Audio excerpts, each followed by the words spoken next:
আজকে আমাদের বাড়িতে হয়েছে মাছের ডিমের ঝোল। আপনারা কারা কারা মাছের ডিমের ঝোল খেতে ভালোবাসেন কমেন্টে অবশ্যই জানাবেন। মা প্রথমে মাছের ডিমগুলোকে ভালো করে ধুয়ে নুন আর হলুদ মাখিয়ে নিয়েছে। এরপর মা আলুগুলো কেটে নিয়েছে। কেটে নেওয়া হয়ে গেলে মা একটা মিক্সিং জারের মধ্যে জিরে, এরপর রসুন আর অল্প একটু টমেটো আর পেঁয়াজ দিয়ে পেস্ট বানিয়ে নিয়েছে। এরপর মা তেল গরম করে এক এক করে মাছের ডিমগুলোকে ভেজে নিয়েছে। যদি এই চ্যানেলটা ভালো লাগে তাহলে একটা লাইক আর কমেন্ট করে অবশ্যই চ্যানেলটিকে সাবস্ক্রাইব করে আমাদের পাশে থাকবেন। এরপর মা তেল গরম করে কাটা আলুগুলোকে ভেজে নিয়েছে। এর মধ্যে স্বাদ মতো নুন দিয়েছে, লঙ্কার গুঁড়ো, হলুদের গুঁড়ো আর পেস্টটা দিয়ে দিয়েছে।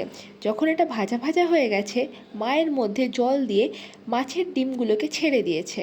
ব্যাস, এবার মা এটা কিছুক্ষণ রেখে দিয়েছিল ফোটানোর জন্য। সবার লাস্টে মা ধনেপাতা দিয়ে গার্নিশ করেছে। দারুণ হয়েছিল আজকে মাছের ডিমের ঝোল খেতে।